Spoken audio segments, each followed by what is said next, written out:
Boss is back కొత్తగా ఉంది physique. పూర్తి వివరాలకు చదవండి రేపటి సాక్షి హైదరాబాద్ ఎడిషన్. రైట్. ఇప్పుడు పక్కనే ఉన్నటువంటి తెలంగాణని పక్కనే ఉన్నటువంటి మహారాష్ట్రలో ఒకవేళ కాంగ్రెస్ గెలిస్తే ఎలా ఉండేది, ఇప్పుడు బీజేపీ కూటమి గెలిచిన ప్రభావం ఎలా ఉంటుంది, ఏమన్నా ఉంటుందా అసలు ఉండదా? మీకు ఒక రాష్ట్రము ఇంకో రాష్ట్రము మన దేశంలో చాలా భిన్నం.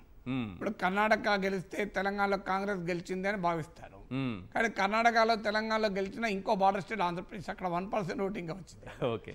మరి అదే నిజమైతే కాంగ్రెస్ ఆంధ్రప్రదేశ్లో 10% రావాలి, గెలవడం పక్కకు పెట్టు. కర్ణాటక మీకు తెలంగాణలో గెలిచాక ఆ ప్రభావం ఏమన్నా ఉంటే కనీసం 10% ఓట్లు రావాలి, రాలే కదా. అందువల్ల ఈచ్ స్టేట్ అది డిఫరెంట్ పొలిటికల్ కాంటెస్ట్. కానీ మహారాష్ట్రలో కాంగ్రెస్ గెలిచి ఉంటే డెఫినెట్గా కాంగ్రెస్ పార్టీకి మరింత స్ట్రెంగ్త్ వచ్చేది.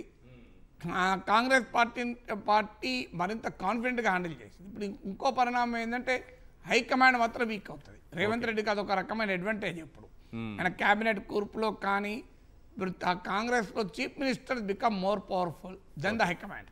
ఒక రకంగా ఇది blessing in disguise for Revanth Reddy. ఎందుకంటే ఇప్పుడు ఇక హైకమాండ్ మహారాష్ట్రలో గెలిచి ఉంటే ఆ కాన్ఫిడెన్స్ వేరే ఉండేది హైకమాండ్. సో రీజనల్ లీడర్స్ను చాలా సమర్థవంతంగా నియంత్రించగలిగే వాళ్ళు. ఇప్పుడు నియంత్రించేటువంటి పరిస్థితి లేదు. అంటే head doesn't command tail, tail commands head. ఇప్పుడు రైట్ సార్, ఒక సినిమా చూసినప్పుడు పూర్తిగా ఒక సినిమా సీన్ బై సీన్ మాట్లాడుకున్నట్టుగా శివసేనకు వచ్చేటప్పటికి శివసేన ఎంపీ సంజయ్ రౌత్ ఒక కామెంట్ చేశారు, మీరు వినే ఉంటారు. ఈ తీర్పుని మేము ఆహ్వానించటం లేదు, ఇది ప్రజా తీర్పు కాదు, ఇది ఈవీఎంలు ఇచ్చిన తీర్పు అని అన్నారు. ఇప్పుడు 6 నెలల క్రితం ఇదే ఈవీఎంలే కదా మహారాష్ట్రలో తీర్పు చెప్పింది. అప్పుడేమో 30 సీట్లు వచ్చినప్పుడు ఈ మాట అనలేదు కదా. నాకు తెలిసినంతవరకు మిషన్లు కూడా అవే, కొత్త కాదు. అవును. సో 6 నెలల మహారాష్ట్రలో లోక్సభ ఎలక్షన్లు అప్పుడు వాడిన మిషన్లు ఇప్పుడు అవే వాడారు. మరి అప్పుడేమో మిషన్లు తీర్పు ఇచ్చినాయి. మరి 48లో 30 గెలిచినప్పుడు మాకు ప్రజలు ఇచ్చిన తీర్పు అన్నాడు. ఇప్పుడు అది ఎవడో వెనకటికట హైదరాబాద్లో కేఫ్కి వెళ్ళి టీ మొత్తం తాగి లాస్ట్కు ఈ వెదవ టీ టేస్ట్ లేదు అన్నాడట.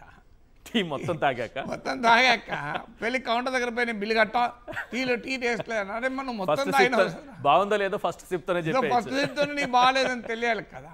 నువ్వు ఎన్నికలకు వెళ్తున్న సమయంలోనే నిజంగానే నీకు అనుమానం వస్తే ఈ ఎన్నికలు మేము బైకాట్ చేస్తున్నాం, ఈ వేస్ట్ ఎన్నికలు, ఇదంతా ఈవీఎంలు మ్యానిపులేట్ చేస్తున్నాయి, మేము పోటీ చేసిన ఉపయోగం లేదు అనాలి కదా, చేయలే కదా. మరి సో అందువల్ల మీరు ఎన్నికలంతా అయిపోయాక రిజల్ట్స్ అంతా వచ్చాక ఎగ్జిట్ పోల్స్ వస్తున్న సమయంలో కూడా మేము ఎగ్జిట్ పోల్స్ నమ్మం, మేము మా మహావికాస్ అగాదే గెలుస్తుంది, మీరు ఎగ్జిట్ పోల్స్ తప్పు చెప్తున్నారు, మాకు తెలియదా గ్రౌండ్ లెవెల్ ఏమవుతుంది అని చెప్పి అంతేపోయినాక ఈవీఎంల మీద వేస్తే ఎట్లా?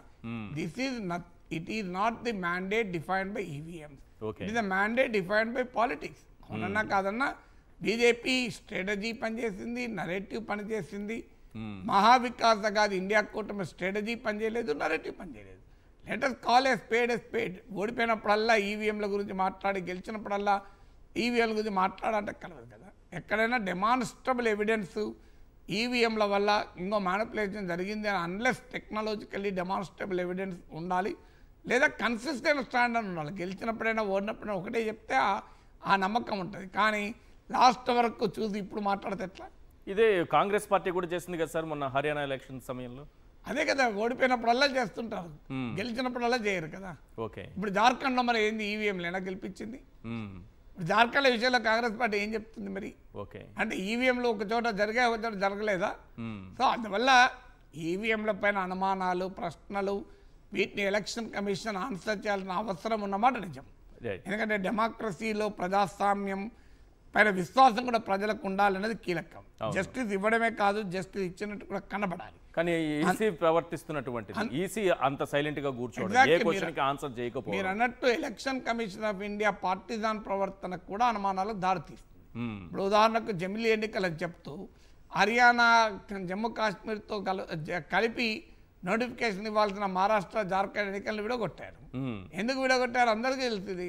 నరేంద్ర మోడీ, అమిత్ షా ఇంకా ఎక్కువ ర్యాలీలు పాల్గొనడానికి వీలుగా ఈ మహిళలకు నెలకు 1500 ఇచ్చే స్కీము మరింత ఎక్కువగా అమలు చేయడానికి వీలుగా వేసినటువంటి ఎత్తుగడ. Election commission of India schedule ప్రకటించిన నుంచి మొదలుకొని ఎన్నికల కంప్లైంట్ల వరకు క్లియర్గా అధికార బీజేపీకి అనుకూలంగా ఉన్న కాంటెక్స్ట్లో ఈ ఈవీఎంలపై ప్రశ్నలు కూడా బలాన్ని చేకూరుస్తాయి. రైట్.